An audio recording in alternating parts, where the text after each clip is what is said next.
गांव के किनारे एक वृद्ध साधु रहते थे, स्वामी वेदांत। वे एक विशाल पीपल के नीचे बैठकर ध्यान करते और जो भी उनके पास आता उसे जीवन का मार्ग दिखाते। विचलित मन और अंतहीन विचार अर्जुन, एक युवा व्यक्ति, दौड़ता हुआ उनके पास आया। उसकी आंखों में बेचैनी थी, सांसें तेज चल रही थीं।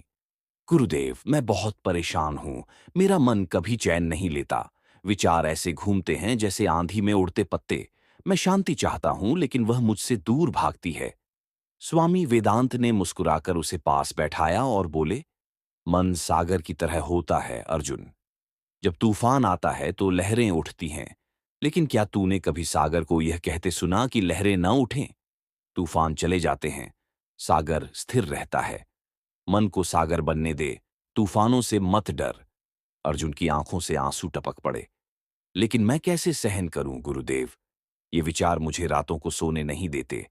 कभी बचपन की यादें, कभी अधूरे सपने, कभी खोए हुए अपने। स्वामी ने उसकी पीठ पर हाथ रखा। विचारों को रोकना नहीं है, उन्हें समझना है। मन को मत बांधो, उसे प्रवाहित होने दो। जब तू देखेगा कि विचार आ रहे हैं और जा रहे हैं, तब तू समझेगा कि वे तुझ पर हावी नहीं हैं, बल्कि तू उनसे परे है।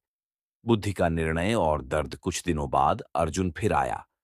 गुरुदेव, मैंने अपने विचारों को देखना शुरू किया। कुछ अच्छे हैं, कुछ बुरे। लेकिन जब मुझे निर्णय लेना होता है तो मैं उलझ जाता हूं। मेरी बुद्धि मुझे अलग अलग रास्ते दिखाती है। मैं किसे चुनूं? स्वामी ने पास के तालाब की ओर इशारा किया। इस जल में देख, क्या दिखता है? मेरा प्रतिबिंब। लेकिन पानी हिल रहा है, इसीलिए स्पष्ट नहीं दिखता। बिल्कुल।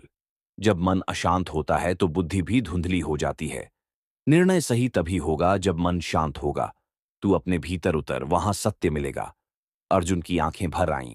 लेकिन गुरुदेव, कभी कभी सच को जानकर भी उसे अपनाना कठिन होता है।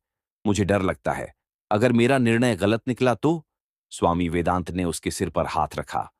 बेटा, जो सत्य है वह कभी गलत नहीं होता। कठिन हो सकता है, लेकिन गलत नहीं। जो तुझे भीतर से शांत करे वही तेरा सही निर्णय है। मानस और खोया हुआ मत। अर्जुन को अब अपने विचारों और बुद्धि को समझने की कला आ गई थी, लेकिन उसके भीतर अब भी संघर्ष था। गुरुदेव, मेरे भीतर अलग अलग मत उठते हैं। कभी लगता है कि मैं यह करूं, कभी लगता है कि वह। मैं अपने मार्ग से भटक जाता हूं। स्वामी ने एक पौधा दिखाया। यह देख, जब इसे उगाया गया था तब इसकी जड़ें कमजोर थीं। अगर इसे बार बार उखाड़ कर दूसरी जगह रोपा जाता तो यह बढ़ता। नहीं गुरुदेव। तो फिर तेरी सोच बार बार क्यों बदलती है? जब तू बार बार अपनी दिशा बदलता है तो तेरा मानस कभी स्थिर नहीं होता। जब तक मन स्थिर नहीं होगा तब तक मत भी निश्चित नहीं होगा। अर्जुन को अपने भटकाव पर ग्लानि हुई। तो मुझे क्या करना चाहिए? एक दिशा चुन और उसे जी जान से अपनाने का साहस रख। मत वही सशक्त होता है जो संकल्प से जुड़ा हो। लक्ष्य की तलाश और आंसुओं का बोझ। अब अर्जुन के मन में एक अंतिम प्रश्न बचा था। गुरुदेव, मैं अपने लक्ष्य को कैसे जानूं? क्या जीवन का कोई निश्चित उद्देश्य होता है? स्वामी वेदांत थोड़ी देर चुप रहे, फिर बोले, लक्ष्य वह नहीं जो तुझे बाहर से मिले। लक्ष्य वह है जो तुझे भीतर से पूर्णता दे। अर्जुन की आंखों में आंसू आ गए। पर गुरुदेव, मेरा हृदय अब भी भरा हुआ है, पश्चातावे से, अधूरे सपनों से, खोए हुए अपनों से। मैं कैसे आगे बढ़ूं? स्वामी ने गहरी सांस ली और बोले, हर किसी का अतीत एक छाया की तरह होता है। लेकिन अगर तू सूरज की ओर चलेगा तो छाया पीछे छूट जाएगी। अपने भीतर की रोशनी को खोज, वही तेरा लक्ष्य है। अर्जुन उनके चरणों में गिरकर रो पड़ा। वर्षों का बोझ बहने लगा।